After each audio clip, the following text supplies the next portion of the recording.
Hola, buenos días a todos. Yo soy la doctora Laura Mejía, soy parte del grupo docente del curso que están llevando a cabo en infectología.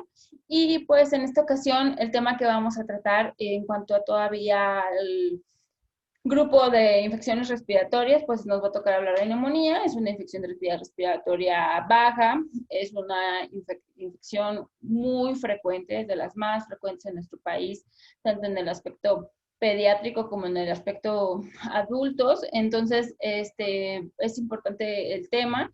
Vamos a tratarlo de resumir y hacerlo de forma concisa, porque pues podemos platicar muchísimo de esto, pero el chiste es que ustedes tengan como un panorama general, y ya iremos platicando ciertas peculiaridades de cada caso.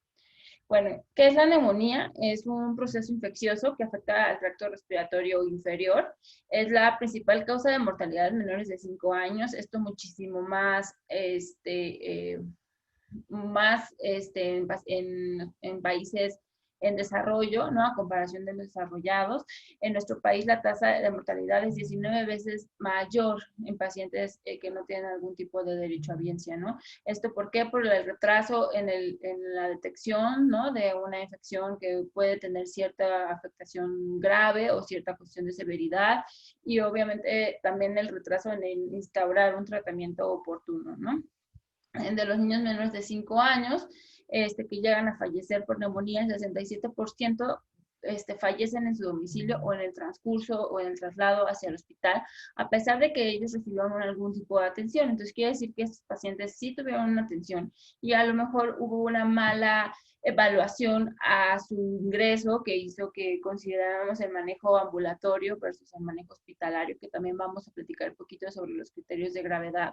Pero es algo muy importante que como médicos de primer contacto sepamos, uno, poder integrar ese diagnóstico, y dos, bien importante saber si tiene criterios para dejarlo hospitalizado o para no ingresarlo. Esto principalmente más en niños, también hay criterios de severidad en adultos, pero bueno, la verdad es que en niños luego tiene cierta dificultad. ¿Por qué? Porque muchas veces los síntomas son un poco inespecíficos, entonces es de ahí la importancia de recalcarlos, ¿no? La mortalidad es más acentuada en los estados del sur, pues son estados más pobres del país, ¿no? Las neumonías son la primera causa de muerte en niños en los países en desarrollo, seguidas de las de diarrea. Entonces aquí es un gran problema de salud pública, porque pese a todos los avances que se tienen sobre tanto diagnóstico etiológico y tratamiento, pues los niños siguen falleciendo, y muchas veces es una por la falta de acceso a la atención y dos por una atención inadecuada, ¿no? Cambios en la incidencia después de la introducción de vacuna de neumococo. Esto es súper importante, ¿no? Se ha visto más o menos desde por ahí del 2005, que fue donde se ingresó la vacuna, al menos en nuestro país, para neumococo, una disminución muy importante de las infecciones bacterianas invasivas graves secundarias a este agente etiológico, y una de esas infecciones graves, pues la neumonía, ¿no? Entonces, de ahí la importancia que dentro de nuestros métodos que tenemos para la prevención sea la vacunación contra el neumococo y contra algunos otros agentes etiológicos.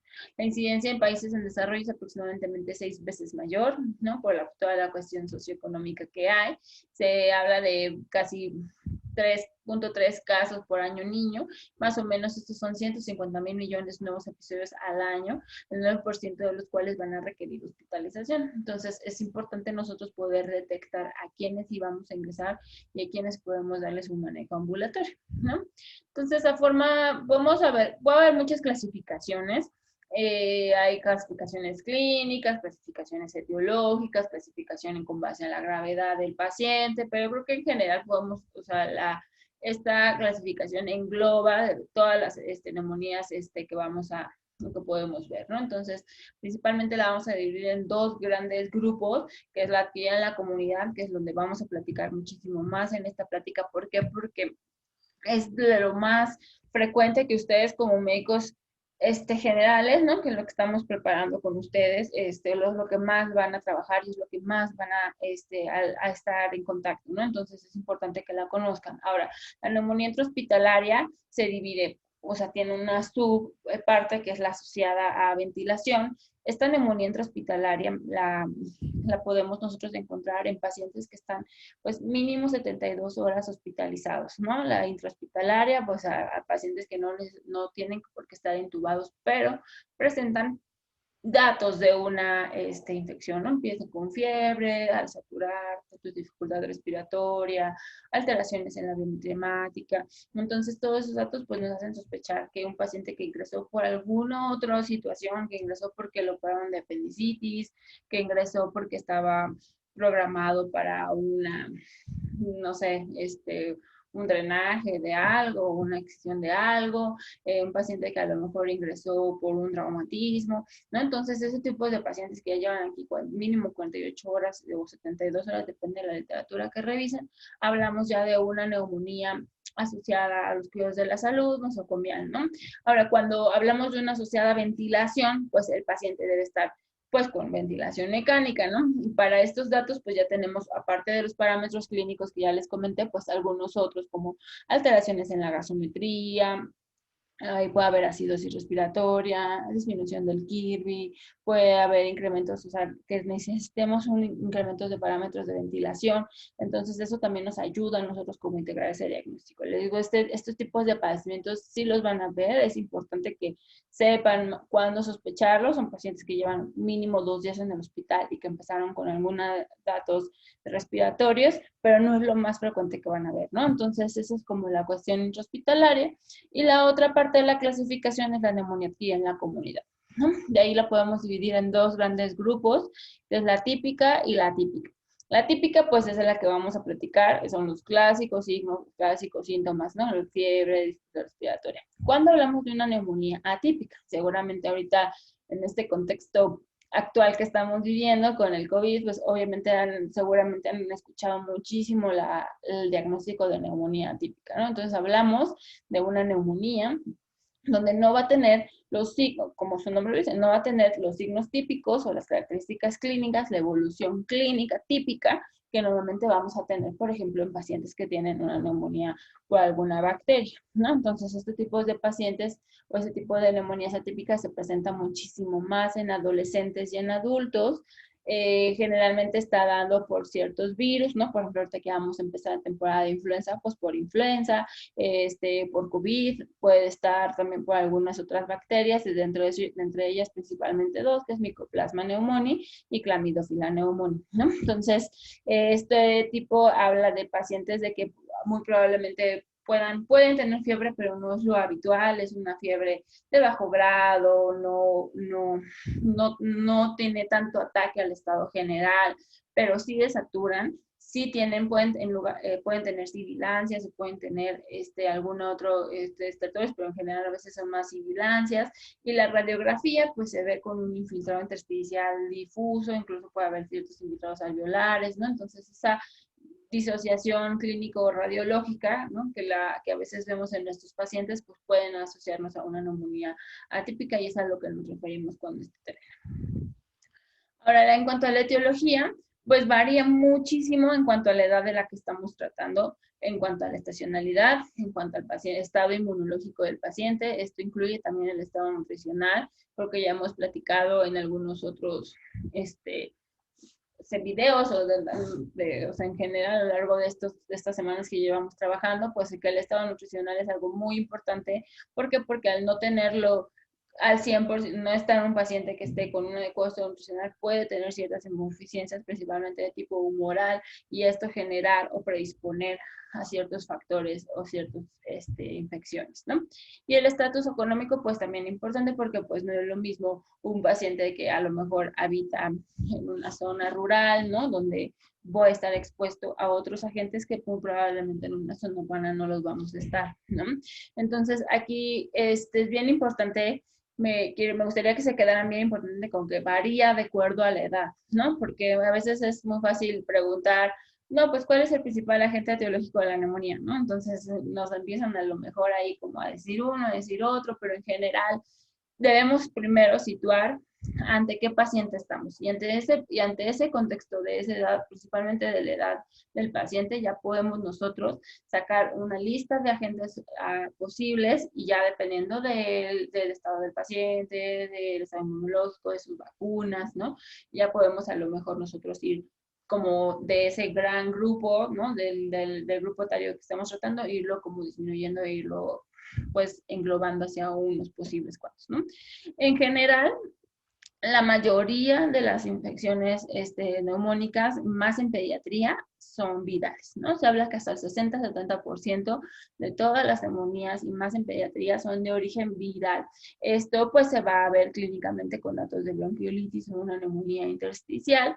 Y realmente la mayoría de estas infecciones virales pues no van a requerir tratamiento antibiótico, obviamente, y van a autolimitarse en el transcurso de unos 5 a 7 días. Pero ¿qué pasa si no son estos? Pues son bacterias que cubren el otro gran porcentaje de la etiología. Igual, estas bacterias dependen muchísimo del grupo etario, ahorita lo vamos a mencionar, y también de ciertas características clínicas, como ya lo mencionamos, en cuanto a si es una neumonía típica o es una neumonía atípica.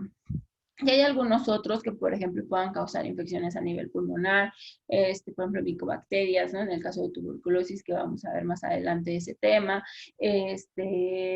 algunos hongos, incluso, ¿no? En pacientes inmunocomprometidos puede haber neumonías por histoplasma, por coccidioidomicosis, a lo mejor en pacientes muy inmunocomprometidos, una infección por cándida. Entonces, sí hay muchos otros, la verdad es que creo que eso ya toca ir individualizando a cada paciente, pero en general deben quedarse con esto, ¿sale? Y entonces aquí vamos a empezar a dividirlo por edades, ¿no? Entonces, chéquense como menores de 2 semanas, 2 semanas, 3 meses, que sería como menores de 2 semanas el etapa o el periodo neonatal, donde la mayoría del periodo neonatal, aquí van a verlo, son bacterias, ¿no? Y de estas bacterias, las principales que deben de considerar siempre, pues van a ser las bacterias que están colonizando el tracto materno, ¿no? Principalmente enterobacterias y de estas E. coli, al menos en nuestro medio, E. coli es entre los principales agentes etiológicos de la sepsis neonatal.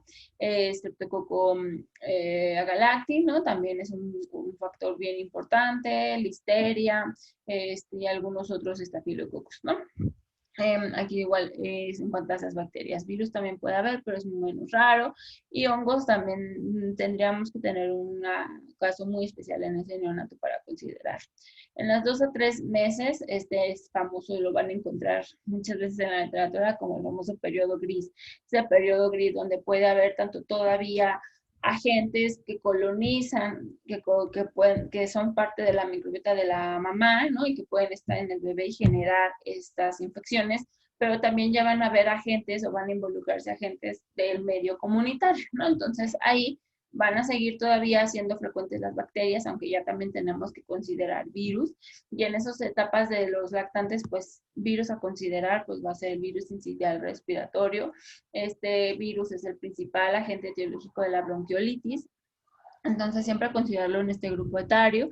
Hay algunos otros virus, por ejemplo, en temporada de influenza, pues ahorita influenza, ¿no? Entonces, SARS, ahorita que estamos en la pandemia, y pues algunos otros virus respiratorios, ¿no? Algunos otros coronavirus que no necesariamente son SARS, adenovirus, rinovirus, ¿no?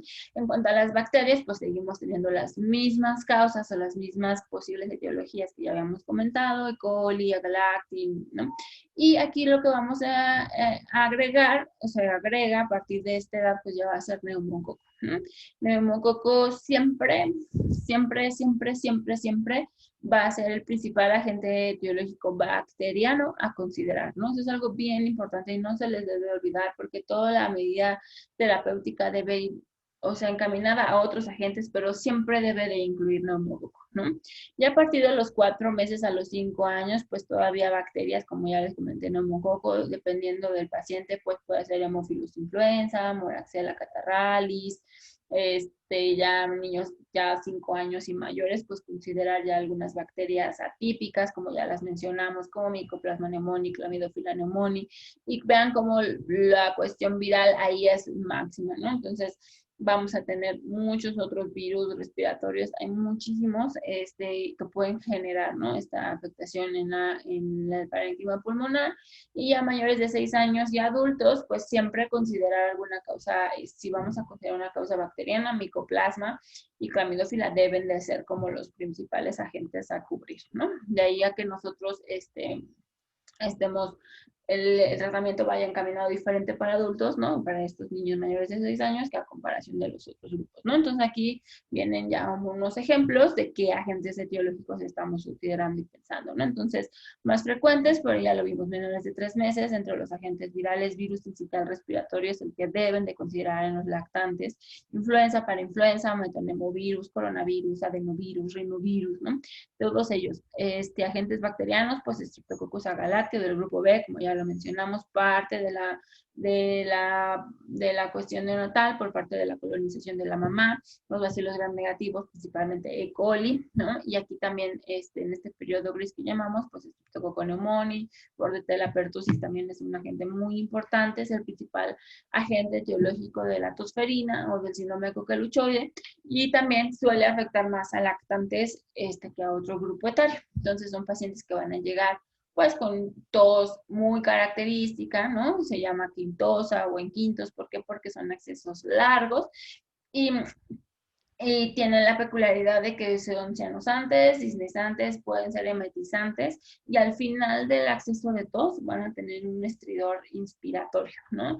Eso es como el clásico acceso de tos del coqueluche o del síndrome coqueluche, y con eso nosotros podemos clínicamente sospechar, ¿no? Desafortunadamente esta infección pues puede durar varias semanas, estos accesos de tos, y es importante explicarles eso a la mamá porque realmente no va a quitarse de un día a otro y no habla de una mala evolución, es parte del padecimiento de este cuadro, ¿no?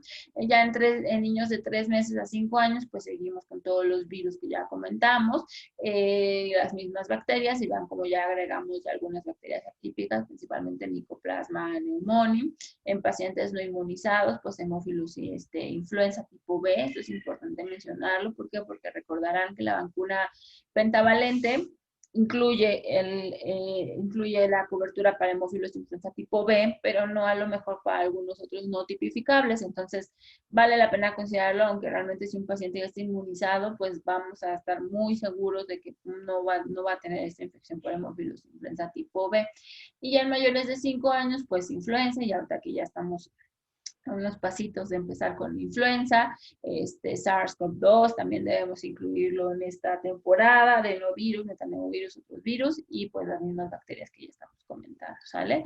Staphylococcus aureus no es tan frecuente en niños, es más frecuente en adultos, pero igual ante pacientes de una neumonía grave, una neumonía de focos múltiples, una neumonía con derrame, vale la pena siempre considerarlo y siempre cubrirlo, ¿sale?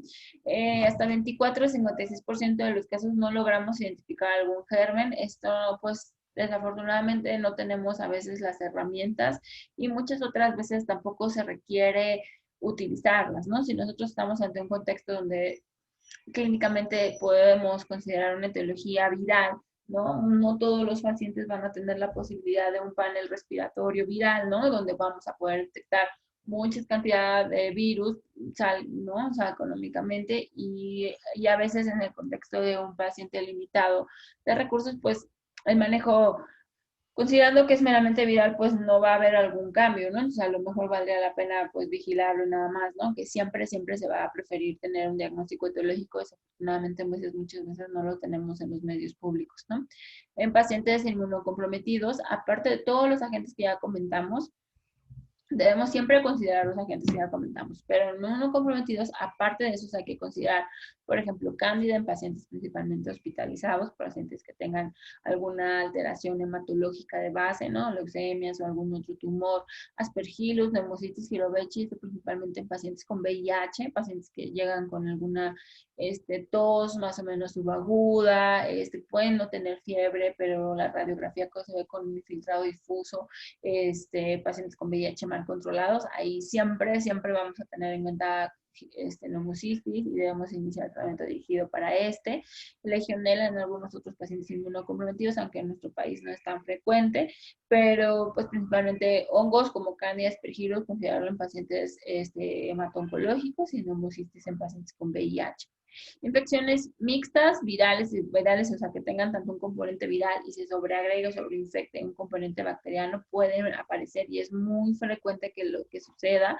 Esto se ha reportado pues hasta el 45% de los casos. El Streptococcus pneumoniae siempre termina siendo una bacteria muy involucrada, ¿no? Por ejemplo, ahora que ya revisaron su tema de influenza, vieron que dentro de los agentes que más comúnmente se asocian a infección por influenza, pues Streptococcus pneumoniae y Staphylococcus aureus, ¿no?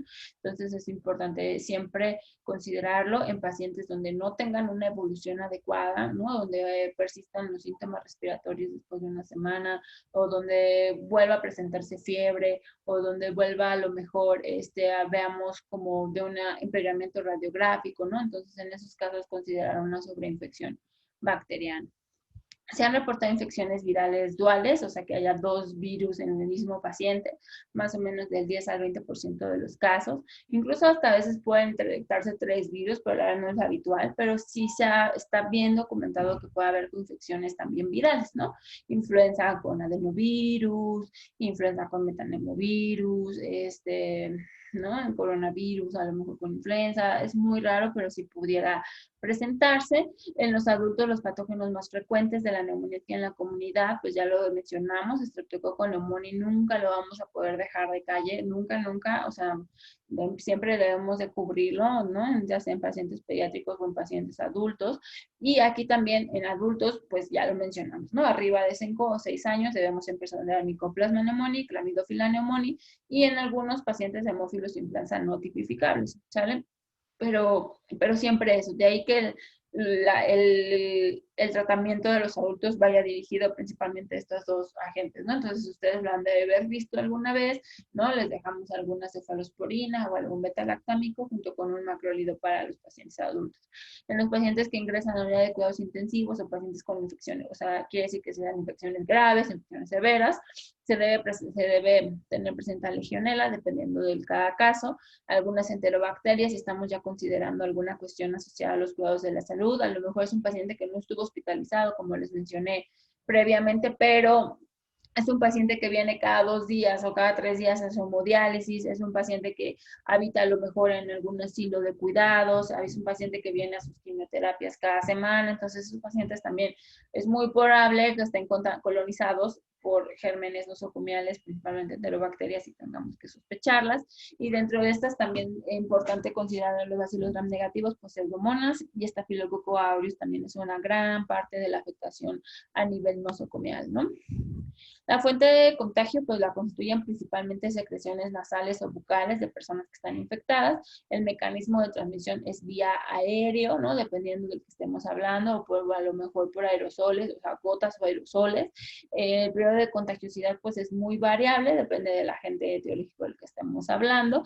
Casi siempre es menor de 7 días, o sea, suele ser muchísimo más infectante en la primera semana que están presentando los síntomas respiratorios del paciente, pero pues dependiendo del paciente, del cuadro que estemos hablando, ¿no? Por ejemplo, una tuberculosis podría ser contagioso hasta por semanas, ¿no? Entonces, eso ya depende muchísimo de cada gente, ¿no? Ahora, en cuanto a la patogenia, la vamos a clasificar o una forma que me pareció pues entendible de poderla explicar, es en neumonía primaria y en neumonía secundaria. La mayoría de las neumonías van a entrar dentro de este cuadro de neumonía primaria. Quiere decir que los agentes microbianos van a llegar a los pulmones directamente de la vía aérea, ya lo dijimos, vía por gotas o vía por aerosoles. ¿Cuál es la diferencia entre decir gotas y aerosoles? Que seguramente lo han escuchado mucho en esta pandemia, ¿no? Porque se ha querido como ir explicando un poquito ese mecanismo de transmisión, hablando específicamente de SARS-CoV-2, ¿no? Las gotas son partículas más grandes, de tamaño más grande, ¿no? Y entonces, por consiguiente, necesitamos al ser un poco más grande el tamaño, el tamaño de la gota, pues pesa más, ¿no? Y entonces llega un punto en que tenemos cierta distancia en que puede puede pasar de un paciente a otro y si no, pues cae, ¿no? Y los aerosoles son partículas más pequeñitas, entonces pueden encontrarlo también si revisan el tema como núcleos de gota a veces, ¿no? Y eso se refiere a que son partículas más pequeñitas que sí alcanzan a estar suspendidas en el aire, ¿no? Entonces, si nosotros, a lo mejor el paciente estornudó o tosió o no, o alguna o expectoró, ¿no? Y entonces puede haber esos aerosoles y esos llegar a otra persona y entonces inhalarlo y entonces poder llegar el microorganismo al parénquima pulmonar, ¿no? Entonces, esa es la principal causa, la mayoría por mucho, ¿no? El 90% de las neumonías son primarias, ¿no? Pero también puede haber otras causas, y esto principalmente en pacientes neonatos, en pacientes inmunocomprometidos y en pacientes hospitalizados, la vía hematógena, ¿no? Entonces, que haya una bacteremia, que haya un datus de sepsis y que en esa bacteremia, pues, alcance al parénquima pulmonar y lo logre infectar, ¿no? Por continuidad, pues, muchas veces afectaciones pleurales, pero realmente no es lo más frecuente, ¿sale? La mayoría, como ya les mencioné, son inicialmente de origen viral y después puede haber alguna sobreinfección bacteriana. En las neumonías primarias el periodo de incubación es variable, de acuerdo con el agente etiológico, varía más o menos de 1 a 5 días, realmente 1 es muy poquito, pero sí hay virus que el periodo de incubación es muy corto, por ejemplo, influenza o COVID, ¿no? También son periodos de incubación más o menos de entre 4 o 5 días, ¿no? A comparación de, por ejemplo, neumococo que podemos tener con un periodo más prolongado, ¿no? Para la patogenia son ciertas situaciones que tenemos que tener en cuenta, ¿no? O sea, son determinantes para que se ocasione la enfermedad. Uno, los mecanismos de defensa inespecíficos y inespecíficos del hospedero, ¿no? No es lo mismo un paciente que va a tener, a lo mejor, en cuanto a los inespecíficos, es que tenga por algo una traqueostomía y que todo el mecanismo de defensa de ciliar y de filtrado del aire y de partículas no lo tenga batido. ¿Por qué? Porque lo estamos ventilando con una traqueostomía, entonces no va a ser lo mismo que un paciente que no la tenga, ¿no? Movimiento, como ya mencionaba, el ciliar, el moco también es un mecanismo para la protección, ¿no? De la infección, y si esto está abatido, ¿no? Pues muy probablemente pues vamos a generar, ¿no? Por ejemplo, alteraciones de la movilidad también en pacientes que tengan alguna diagnóstico, por ejemplo, de fibrosis quística, ¿no? Integridad de la mucosa epitelial respiratoria, cuando hay alteraciones inmunoglobulinas, principalmente de la IgA secretora, recordar que la IgA está principalmente en las mucosas y una de ellas bien importante es la respiratoria. Entonces, pacientes cuando tenemos alguna alteración principalmente humoral, pues va a haber esta afectación, ¿no? Aunque también todas las inmunoglobulinas son importantes, y por ejemplo, pacientes con agamaglobulinemia, o algunas otras inmunodeficiencias combinadas, podemos también tener estos factores de riesgo, ¿no? Actividad fagocítica de polimorfonucleares y macrófagos pulmonares alveolares pleurales. Si por alguna cuestión la actividad fagocítica está alterada o no hay una buena actividad lítica, ¿no? A nivel de estos fagocitos, pues también, ¿no? Principalmente lo estamos viendo, por ejemplo, en pacientes con alguna enfermedad granulomatosa crónica. Actividad citotóxica antiviral de los linfocitos T contra la invasión, ¿no? Principalmente, por ejemplo, pacientes que tienen abatidos o disminuidos el número de linfocitos T, por ejemplo, pacientes con VIH, pues obviamente no van a tener ese mecanismo y es determinante para la presentación de la enfermedad, ¿no? Entonces, de tal manera que cualquier falla de estos mecanismos inmunológicos pues va a favorecer que se colonicen las bacterias, primero que se colonicen las vías aéreas superiores y luego las inferiores, y esto una vez logran adherirse, migrar, invadir y obviamente producir la enfermedad, ¿no? Entonces, aquí principalmente es como el repaso, ¿no? De la patogenia. Entonces ya dijimos que la principal va a ser vía inhalada, directamente por gotas o de secreciones respiratorias infectantes. También puede ser por aspiración de contenido orofaríngeo, esto principalmente en pacientes intubados, en pacientes con una situación de infecciones asociadas a los cuidados de la salud, diseminación directa a lo largo de la superficie de la mucosa de las vías respiratorias superiores e inferiores, y por diseminación hematógena, aunque no es lo más habitual, ¿no?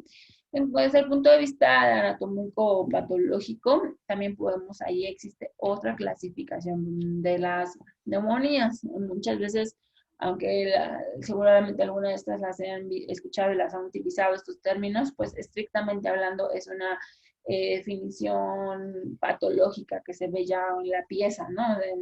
En el laboratorio de patología. Entonces, pero bueno, realmente clínicamente la podemos asociar, o sea, con esto que es esta anatomía patológica con la clínica, y entonces por eso es que la podemos asociar y utilizar, ¿no? Y nos sirve muchísimo también como para poder sospechar ciertas etiologías infecciosas, ¿no? Entonces, principalmente va a ser por neumonía, la podemos clasificar como una neumonía lobulillar o bronconeumonía, neumonía intersticial o bronquiolitis, neumonía lobar o segmentaria y algunas formas especiales o combinadas, ¿no? En cuanto a la neumonía lobulillar o la bronconeumonía, hay lesiones múltiples pues, en ambos pulmones, afectan diferentes lobulillos y que se caracteriza por un infiltrado y exudado dentro de los alvéolos. Entonces hablamos de una neumonía donde va a haber marcado va a haber broncograma aéreo, ¿no? Y de ahí podamos encontrar un infiltrado en la radiografía, un infiltrado alveolar. Esto quiere decir que hay una ocupación de los alvéolos, pues evidentemente por secreciones y por moco y por algunos otros detritos ocasionados de la infección, ¿sale? En cuanto a la neumonía intersticial, hablamos de un infiltrado bronquiolar e intersticial, es decir, que los tabiques alveolares ya no está ocupado el alveolo, quiere decir que lo que está afectado es el intersticio que hay entre cada uno de los alveolos, principalmente se puede asociar, o sea, asocia causas virales esta afectación del intersticio más que dentro del alveolo, ¿no? En cuanto a la neumonía lobar o segmentaria, las lesiones inflamatorias pues abarcan todo un lóbulo, un segmento y comprenden todas sus estructuras, ¿no? Entonces, tanto el alveolo como el intersticio ya va a estar totalmente ocupado y nosotros clínicamente lo vemos clínicamente como un síndrome de condensación y en la radiografía como una consolidación, ¿no? Franca. Entonces, esto por eso es importante, luego que les digo, aunque esto lo tendríamos que ver a fuerza en un microscopio por histopatología, pero clínicamente nos extrapola, ¿no? Lo que estamos viendo y por eso es bueno conocerlo. En cuanto a las manifestaciones clínicas, pues más, o sea, muy específicas en algunos casos, en algunos otros casos más francas, vale la pena a lo mejor dividirlas, ¿sí? ¿No? Entonces puede presentarse como un síndrome infeccioso, donde vamos a encontrar fiebre, anorexia, vómitos, ataque al estado general, puede haber datos de respuesta inflamatoria sistémica, taquicardia, taquipnea, ¿no? Entonces, como tal, un dato de sepsis, ¿no? Una neumonía puede presentarse como un choque séptico, sí podría, ¿no? En casos muy, muy severos. También puede ser que a lo mejor no tenga tanta afectación sistémica, pero sí tenga una afectación pulmonar muy importante, entonces hablaríamos de un síndrome de insuficiencia respiratoria con disnea, polipnea, aleteo nasal, tiraje intercostal, cianosis 2.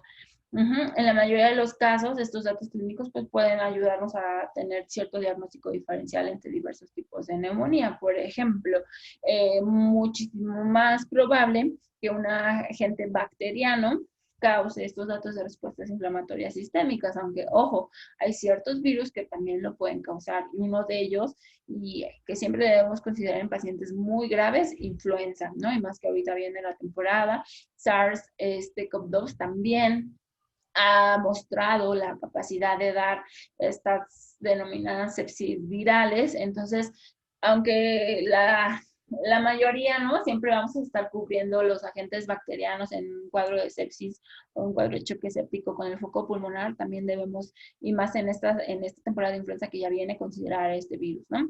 La neumonía lobulillar bronconeumonía, pues principalmente va a iniciar, ¿no? Por la misma afectación que hay a nivel alveolar, pues va a iniciar con fiebre, tos, rinorrea, y pueden presentarse signos de insuficiencia respiratoria también, ¿no? La exploración del tórax pues va a revelar estructures alveolares diseminados. En la neumonía intersticial o la bronquiolitis, pues también puede haber datos o signos de infección respiratoria superior. Es una evolución pues más rápida, más tórpida, ¿no? Normalmente en general, hablando de neumonías intersticiales o bronquiolitis, pues son afectaciones virales. Ya los dijimos, los periodos o los tiempos de incubación son más cortos y entonces la infección pues la evolución es muchísimo más aguda, ¿no? Entonces, esto es algo que nos puede ayudar muchísimo para poderlo diferenciar y puede haber disnea, datos de círculo respiratoria, a lo mejor podemos encontrar estertores, pero pues también podemos encontrar sibilancias por la afectación intersticial que hay. En general, principalmente esas son la diferencia en clínica, ¿no? El tiempo de evolución. En cuanto a la neumonía lobar o segmentaria, pues normalmente presentan fiebre elevada acompañada de escalofríos, diaforesis, hay dolor torácico y ya afectación pues más severa, hay datos de insuficiencia respiratoria. Con tos puede haber con expectoración o puede ser también seca, pero en general es con expectoración y la exploración pues va a mostrar un síndrome de condensación pulmonar, ¿no? Desde el punto de vista etiológico, estos signos y síntomas de neumonía viral y bacteriana pueden ser similares. Entonces, por eso es algo que quiero recalcar, debe ser una, desafortunadamente no podemos hacer el diagnóstico etiológico ni por la radiografía, ni por la cuestión de la VH, ¿no? Porque muchas veces me ha tocado escuchar compañeros médicos que hablan de, no, es que tiene leucocitosis, entonces es una bacteria, es que tiene neutrofilia, entonces es una bacteria, es que tiene, no sé, trombocitopenia y entonces es un hongo. Entonces, nunca vamos a poder hacer el diagnóstico etiológico con estos estudios de laboratorio, ¿no? Pero al menos clínicamente algo que sí nos puede apoyar en la clínica es el tiempo de evolución, ¿no? Evoluciones más cortas, podemos sospechar siempre etiologías virales y a lo mejor en una evolución ya un poco más de 7 días o 10 días ya considerar siempre etiologías bacterianas. Y pues si tenemos francamente un síndrome de condensación, pues hablamos de una bronconeumonía y en general los virus no causan este tipo de afectación. Entonces, si tenemos una consolidación en la radiografía, pues muy probablemente es una bacteria y tengamos que darle tratamiento antibiótico, ¿no? Las radiografías no pueden ser utilizadas tampoco para distinguir agentes etiológicos exactos. O sea, por una radiografía no podemos saber si es influenza o bordetela o COVID, ¿no? Pero sí nos ayuda, por ejemplo, lo que les digo, o sea, si vemos un infiltrado intersticial con una evolución aguda en un paciente, pues, lactante, ¿no? Entonces, a lo mejor estamos sospechando que la principal causa va a ser una etiología viral en comparación de una bacteriana. Las pruebas de laboratorio no microbiológicas, pues hablando de reactantes de fase aguda y VIH, pues cuentan, no son útiles para toma de decisión clínica en cuanto al manejo antibacteriano, ¿no? Obviamente sí nos va a servir si, por ejemplo, vemos un paciente con datos francos de sepsis, ¿no? Y está con leucopenia y está con PCR incrementada, ¿no? Y si le tomamos todo el resto del abordaje para el SOFA, lo vemos también, ¿no? Está positivo, pues entonces a lo mejor ahí sí pudiera, pues a servirnos, ¿no? Y apoyarnos. Aquí lo que les pongo es pues principalmente el síndrome de condensación pulmonar, ¿no? Cada uno, recordarán, hay varios síndromes pleuropulmonares y van a tener sus particularidades en cuanto a la exploración física, pero pues en cuanto a este en particular, pues recordar que es frecuente observar taquipnea y puede haber ciertos datos de dificultad respiratoria con el uso de músculos accesorios. Hay incremento de la frecuencia respiratoria, taquipnea. La palpación, pues hay un aumento del frenito táctil y vocal, hay matidez a la percusión y a la auscultación, pues puede haber estertores, roce o eufonia, ¿no? Entonces, esto es bien importante porque nosotros necesitamos hacer toda la exploración completa, ¿sale? No se vale solamente llegar, poner el estetoscopio y decir, bueno, ya es esto, ¿no? O sea, idealmente tendríamos que explorar completo a nuestro paciente para poder integrar bien nuestro síndrome y nosotros poder con eso asociar una etiología. ¿Qué complicaciones hay? Afortunadamente, en general, no son tan frecuentes las complicaciones. Si estamos sospechando que la mayoría de la etiología es una causa viral, pues la mayoría se autolimita como cualquier otra infección viral y no tiene ninguna otra. Pero ¿qué pasa cuando sí? Principalmente pues en alteraciones o cuando hay un compromiso hemodinámico, pues datos de falla cardíaca, si es que fue muy severa o ya llegamos tarde a lo mejor al manejo integral del choque séptico. Ya lo dijimos, choque, sepsis, en pacientes, por ejemplo, ya con una condensación importante, pues incluso puede haber un empiema, datos de derrame paraneumónico y ya casos más severos, incluso hasta absceso pulmonar. ¿Cuándo lo vamos a sospechar? Cuando el paciente lleva 2 semanas de tratamiento o 1 semana de tratamiento y persiste febril, persiste con desaturación, puede tener dolor torácico, ¿no? Entonces, en esa situación sí va a valer la pena repetir radiografías o incluso realizar una tomografía para poder descartar el absceso, ¿no? En pacientes graves, pues algún desequilibrio ácido-base, ácidos respiratorios, ácidos mixta e incluso algunas alteraciones hidroelectrolíticas. Algunas complicaciones más en agudo, como atelectasias, enfisemas, neumatoceles, también mucho dependiendo de qué patrón tenga, ¿no? Si restrictivo o obstructivo, y pues también en cuanto a a la ventilación mecánica, ¿no? Estructura alveolar hacia la cavidad vecina, pues principalmente con neumotórax o mediastino. Esto muchísimo más en pacientes ventilados, ¿no? ¿Cómo hacer el diagnóstico? Y se los puse en letras grandes al centro. Es clínico, ¿sale? No necesitamos una radiografía, no necesitamos una VH, no necesitamos nada más que nuestra buena semiología, nuestra buena historia clínica y nuestra buena exploración para nosotros poder decidir si tiene o no neumonía, ¿sale? A lo mejor no vamos a poder saber el agente etiológico, pero clínicamente sí vamos a poder decir si ese paciente tiene o no neumonía. Es clínico, no necesitamos de verdad ningún otro estudio agregado. En el 90% de los casos va a presentar con tos, fiebre, taquipnea o algún otro síntoma respiratorio.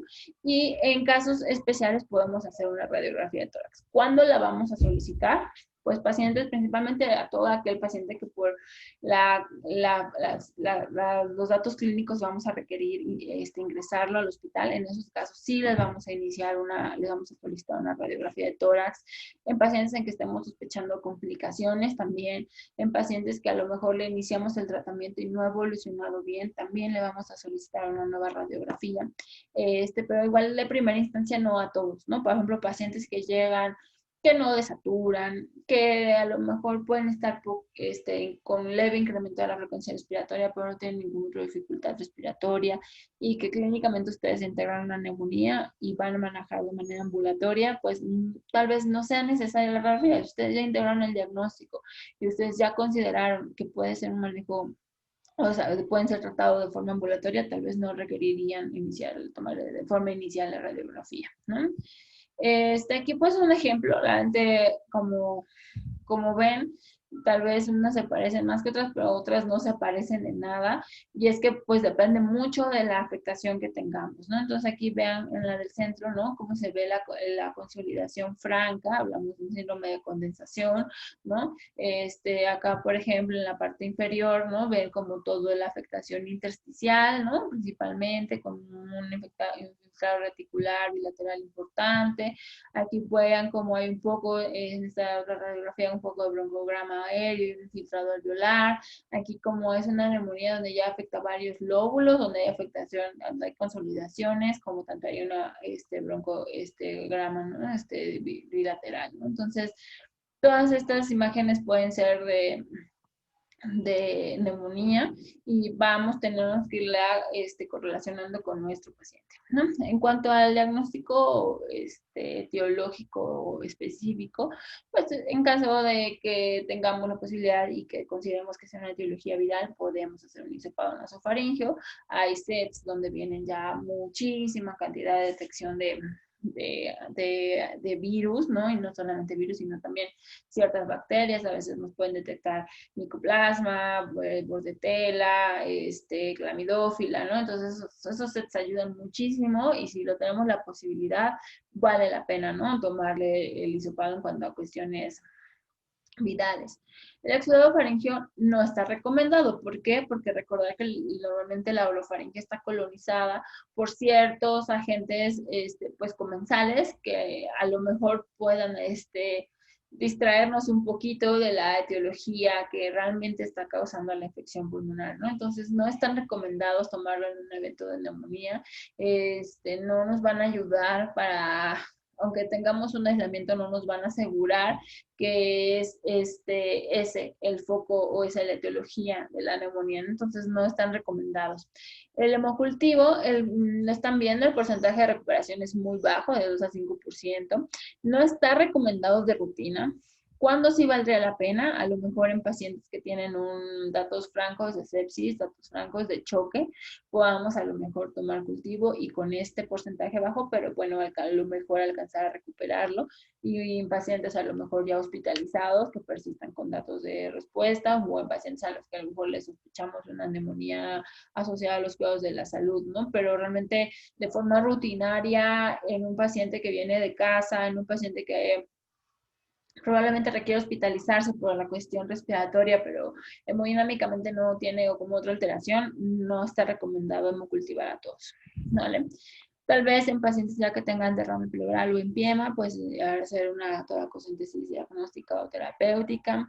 En pacientes mayores de 6 años, donde tengamos datos clínicos de una neumonía atípica, ¿no? Que ya lo mencionábamos al inicio, son pacientes que no van a tener fiebre, son pacientes que van a llegar con sibilancias, pacientes que van a tener tos, pueden tener un poco de disnea, pero clínicamente no lucen tan mal, ¿no? Como a lo mejor los otros niños que van a llegar, o los otros pacientes que van a llegar con una apariencia más tóxica de un síndrome infeccioso. Y lo que llama la atención es la radiografía, que vamos a encontrar un infiltrado bilateral difuso y clínicamente no check, ¿no? La van a incluso a leer en ciertos artículos como la neumonía caminante, ¿no? Entonces, ¿por qué? Porque no clínicamente el paciente no luce tan mal, ¿no? Para la radiografía que presenta. Entonces, esos son datos en los que debemos sospechar micoplasma. Aparte que el micoplasma puede tener otras síntomas extrapulmonares, ¿no? Puede dar artralgias, artritis, afectaciones en la piel, ¿no? Como ciertas lesiones en la piel, como máculas, pápulas, ¿no? Entonces, considerarlo también en esos casos. La broncoscopía, pues realmente tampoco es de elección para todos. Cuando sí, cuando veamos que no hay una buena evolución en nuestro paciente, cuando sospechemos alguna complicación que necesitemos hacer el abordaje, o sea, tomarle muestras, en pacientes inmunocomprometidos, donde sospechemos alguna infección oportunista, por ejemplo, por algún hongo, aspergilosis, o algún histoplasmosis, ¿no? En que necesitemos muestra o prueba, debemos de realizarla. Y la biopsia, pues ya solamente en casos muy individualizados y muy severos, donde pues sí requiramos el tejido pulmonar para poderlo evaluar por medio de histopatología, ¿no? En cuanto al diagnóstico diferencial, pues terminan habiendo bastantes, ¿no? Por bronquitis, laringotraqueatitis, pero aunque ya platicamos un poquito de Krupp, ¿no? Y vimos que pues obviamente los signos y síntomas son pues muy diferentes, aunque muchas veces a lo mejor por la cuestión de la obstrucción a nivel de vías aéreas superiores cause dificultad respiratoria, podamos a lo mejor confundirnos un poquito por neumonía, pero bueno, siempre haciendo la semiología de la expresión completa, pues podemos hacer buen diagnóstico diferencial. Asma es un diagnóstico muy habitual que causa a veces mucha confusión y principalmente en neumonías atípicas, ¿no? Entonces son los pacientes adolescentes o los pacientes adultos que van a llegar con muchas sibilancias, sin fiebre, pero muchas sibilancias, pueden o no crepitar, ¿no? Y entonces no necesariamente eso nos hablaría de una afectación pulmonar. Es difícil porque a veces la crisis asmática se desencadena por una infección pulmonar, ¿no? Entonces a veces sí puede tener las dos, pero es bien importante preguntar como la semiología. ¿Por qué? Porque normalmente la crisis asmática es muchísimo más agudo, ¿no? O sea, no tiene tantos días de evolución. El paciente estaba asintomático y de pronto empezó ¿no? Con estos datos, con la tos seca, dificultad respiratoria. Muchos de estos pacientes ya se conocen asmáticos o ya tuvo el antecedente de una crisis asmática, entonces ya se empezaron a poner aerosoles, no mejoraron, ¿no? Y entonces llegan y pues podemos negar el diagnóstico. Entonces suele suceder a veces la acidosis metabólica, por ejemplo, pacientes que tienen sepsis, no necesariamente en foco pulmonar, sino que llegan por alguna otra infección. Esa acidosis metabólica, ya lo platicamos poquito cuando vimos sepsis, pues genera un incremento del patrón respiratorio, genera taquipnea, y eso a lo mejor a veces puede hacernos confundirnos en que el foco es pulmonar cuando no necesariamente es así. Un cuerpo extraño, esto principalmente más en niños chiquitos también, ¿no? O sea, a veces que los papás no logran visualizar o no logran darse cuenta cuándo fue la ingestión del cuerpo extraño y entonces el paciente empieza con dificultad respiratoria, puede encontrarse sibilancias, incluso atelectasias, ¿no? Dependiendo del grado de obstrucción y en qué parte del bronquio esté afectada la obstrucción. Entonces también es importante considerarlo y también tener en cuenta que es una evolución muchísimo más aguda, incluso más que las virales, ¿no? Para poder hacer el diagnóstico diferencial. El tratamiento pues depende mucho de la severidad, ¿no? Lo primero que tenemos que hacer es evaluar esto, ¿no? Debemos determinar cuál paciente va a requerir de ingresar a un hospital y cuál puede tratarse de una forma ambulatoria. Ahora, pacientes que tengan dificultad respiratoria, pues no va a haber pierde, tenemos que ingresarlos, ¿no? Si pacientes se lo vemos con retracción, con tiraje, con disociación, con aleteo nasal, con cianosis, pues obviamente es un paciente que va a requerir ingresarse. Pacientes inmunocomprometidos, pues siempre también se sugiere, ¿no? Aunque muchas veces los veamos que no tienen tanta dificultad o consideremos que puedan estar en un manejo en casa, la verdad es que siempre vale la pena ingresarlos. ¿Por qué? Porque son pacientes que no van a responder de la forma habitual, ¿no? Muchas veces son pacientes que tienen una neutropenia profunda y eso no va a permitir que pues desencadenen la respuesta habitual, ¿no? Y puedan complicarse en casa, entonces siempre. Pacientes que tengan una saturación menor del 90% al aire ambiente deben de ingresarse, ¿no? ¿Cuáles son los signos y síntomas de dificultad respiratoria? Pues ahí los tienen apuntados: taquipnea, saturación, cianosis, retracción, aleteo, quejido, por ejemplo, datos de severidad, pues también la apariencia tóxica, datos de que estemos pensando en sepsis o en choque, también es un motivo de ingreso absoluto. En todos los menores de 6 meses se sugiere el ingreso, ¿no? También son pacientes de alto riesgo y debemos ingresarlos para vigilarlos. Cuando el paciente tiene intolerancia a la alimentación, también, ¿no? No podemos mandar a un paciente a casa que no alcanza a comer por la disnea o por alguna otra sintomatología. Y en caso de pediatría, cuando tenemos familiares poco confiables, ¿por qué? Porque no van a saber poder discernir de forma adecuada cuándo es el momento de gravedad para iniciar o para ingresar a acudir nuevamente al hospital, ¿no? Y entonces aquí están, ¿no? Taquipnea, dependiendo, recordando que en la edad pediátrica pues también tenemos nuestras percentilas, entonces por cualquier frecuencia respiratoria arriba de la percentila pues hablamos de taquipnea, disnea, retracciones, estridor, aleteo, apnea, alteraciones del estado mental. Ya cuando tenemos datos de una insuficiencia respiratoria debemos ingresarlo y oximetría menor de 92%, ¿no? Esto según la OMS. Entonces, esto es pues esto es importante. Ya con estos datos, el paciente que tenga estos datos debemos ingresarlo sí o sí, y obviamente si ya lo vamos a ingresar, pues tenemos que iniciar el manejo de preferencia de forma intravenosa, y vigilar, ¿no? Y darle todo el manejo de esos temas, ¿no? El esquema antibiótico pues debe basarse en los microorganismos más frecuentes, que ya los comentamos al inicio de la plática, y de acuerdo a la región en la que estemos tratando, ¿no? Por ejemplo, en casos de neumonía lobular, lobarosegmentaria, o sea, cuando ya tengamos datos francos de una condensación y un síndrome de condensación o una consolidación en la radiografía, pues deberemos iniciar siempre antibiótico y posiblemente debemos sospechar involucro bacteriano, como les comentaba, ¿no? Cuando tenemos el tiempo de evolución, además ya lleva más de 5 días el paciente, ahora los síntomas aún están presentes, aún incrementan, ¿no? A lo mejor en nuestra evaluación diaria veamos que la intensidad o la cantidad de estertores, ¿no? iban disminuyendo y de pronto volvieron a presentarse, la fiebre volvió a presentarse. Entonces, en esos pacientes debemos de valorar la consideración de iniciar un antimicrobiano, ¿no? Y entonces, pues hay muchísimas opciones, ¿no? En cuanto a las neumonías, clasificándola con base en si son leves o graves, ¿no?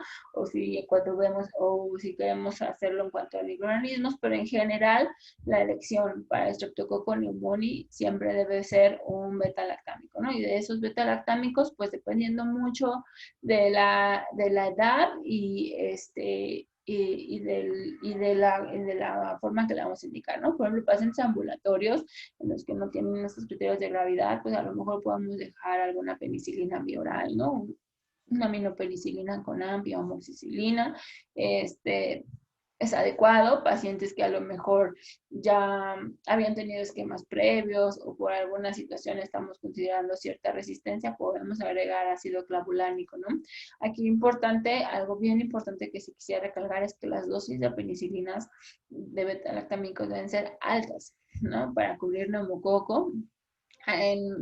En México, pues cada vez se ha visto mayor incremento de las tasas de resistencia para penicilinas, entonces sí necesitamos dar dosis altas, ¿no? Entonces, si la dosis habitual de amoxicilina es de 45 a 50, en casos de neumonía se integran o se dan dosis de hasta 90 miligramos kilo, ¿no?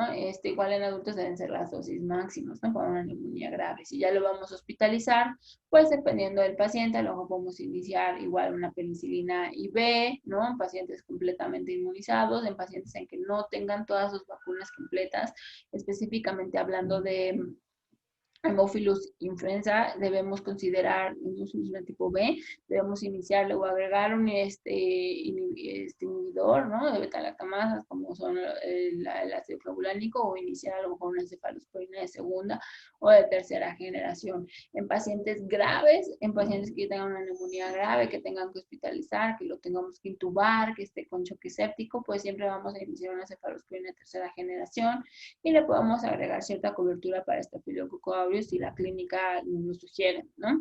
Pacientes adultos, como mencioné, el tratamiento de elección siempre va a ser un beta-lactámico, una penicilina o una cefalosporina asociado a un macrólido, ¿no? Entonces, muchas veces si vamos a ingresar a este paciente adulto, podemos iniciarle cefalosporina tercera generación con alguna macrólido o acitromicina, ¿no? Aquí pues lo mismo, ¿no? Pacientes con neumonía, ¿no? Por ejemplo, si tienen ciertas confecciones, ¿no? A lo mejor alguna otra, en adultos podemos iniciar algunas quinolonas, no porque en niños no se pueda, pero pues tenemos otras opciones que también son bastante efectivas. En cuanto a la gente, ¿no? Si son sensibles los estreptococos, ya lo mencionamos, amoxicilina, esas son las dosis en adultos, y hay otras opciones, ¿no? Cefurlo, se fracciona y obviamente pues, podemos dejar carbapenémicos otros. En cuanto a los, segunda elección, por ejemplo, estreptococo, neumonía y macrólidos, no se sugiere que sea de primera elección. ¿Por qué? Porque también hay una alta tasa de resistencias de estreptococo, neumonía y macrólidos. Entonces, no es la primera elección. ¿Cuándo a lo mejor considerarla si tenemos un paciente alérgico a penicilinas, ¿no? Valdría a lo mejor la pena, pero con el bemol que podamos tener cierta falla terapéutica, ¿no? Pacientes donde ya sospechemos pues resistencia a penicilina, deberemos forzosamente iniciar alguna cefalosporina tercera generación. Si estamos sospechando Haemophilus influenza, pues cefalosporina de segunda o tercera generación, algún macrólido o alguna quinolona, Moraxella catarralis, pues también tiene gran cantidad de producción de beta-lactamasas, entonces debemos iniciar cefalosporinas de segunda o tercera generación o agregarle ácido clavulánico a la amoxicilina, ¿no? O alguna otra penicilina.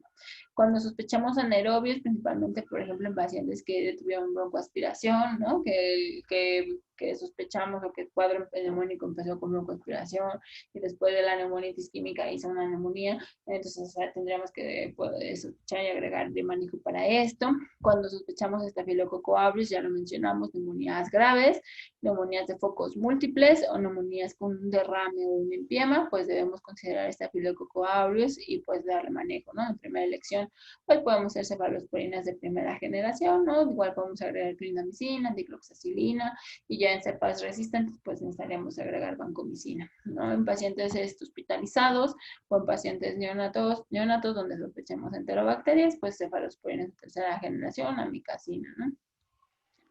Para el tratamiento de la neumonía en adultos, solamente se debe de evaluar el riesgo de presentar complicaciones dependiendo de los antecedentes y condiciones. En caso de que el paciente no tenga dificultad respiratoria, que sea previamente sano, pues podemos iniciar de forma empírica un macrolido, aunque sí se sugiere también iniciar un beta-lactámico. Si el paciente ya va a requerir hospitalización o existe alguna comorbilidad, que tenga enfermedad pulmonar crónica, alguna cardiopatía, neuropatía, oncológico, tratamiento inmunosupresor, ¿no? Por ejemplo, pacientes que tengan lupus o artritis reumatoide o algún otro, pacientes con alcoholismo, pues de preferencia iniciar una fluoroquinolona respiratoria, puede ser levofloxacino, moxifloxacino, y como alternativas al macrolido, pero debemos también iniciar un beta-lactámico, ¿no? Si la condición del paciente es grave, requiere terapia intensiva, pues se inicia una cefalosporina de tercera generación, más acitromicina o una fluoroquinolona respiratoria.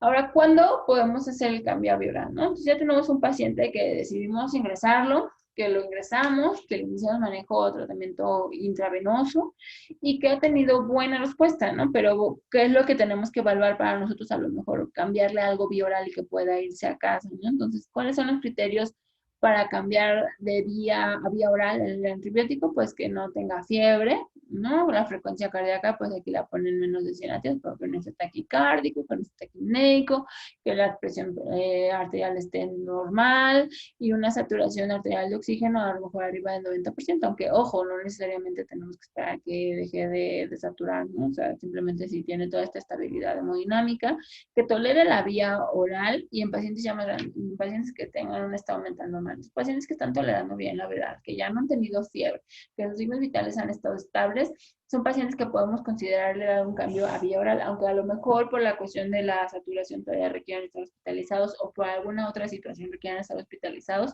pero ya podríamos hacer el cambio a vía oral, ¿no? Y entonces, pues hay recomendaciones de duración y momento de administración de por vía oral, ¿no? Entonces, cada vez hay más estudios en general en muchas infecciones en cuanto a acortamiento de tratamientos. Neumonía no es la excepción, ¿no? Se ha visto incluso duraciones mínimas de 5 días, ¿no? De tratamiento y con buena respuesta y sin falla terapéutica, pero pues en general, dependiendo de la afectación, pues recomendamos de 7 a 10 días en total, ¿no? Tanto los IV como los vía oral de tratamiento, ¿no? Para que sea el adecuado el esquema. También, aparte de todo este manejo antimicrobiano, pues requerimos el tratamiento de la insuficiencia respiratoria y pues todas las medidas generales y de sostén que requiere el paciente. El pronóstico, desafortunadamente de pacientes graves que no son tratados oportunamente o adecuadamente, el 70% pueden fallecer. La letalidad es del 5%, más en inmunocomprometidos puede incrementarse hasta el 20 o hasta el 50%, de la importancia de que a todo el paciente inmunocomprometido que detecten con neumonía deben de ingresarlo. Y pues entre las medidas de prevención, las medidas específicas, pues la vacunación, ¿no? Entonces tenemos vacunación para neumococo, tenemos vacunación para hemófilos de influenza, tenemos vacunación para virus de la influenza. Entonces sí tenemos que promover este manejo para nuestros pacientes, ¿no? Pacientes pediátricos que completen su esquema y ahorita que ya viene la temporada, pues a todos nuestros pacientes vacunarlos contra influenza, ¿no? Es bien importante, si bien a lo mejor no va a prevenir formas leves o enfermedades tipo influencias, a lo mejor un cuadro respiratorio superior, pero sí está bien documentado que la vacuna de influenza previene formas graves y entre las formas graves es la neumonía. Entonces sí es importante mandarlos a vacunar para prevenir estas neumonías.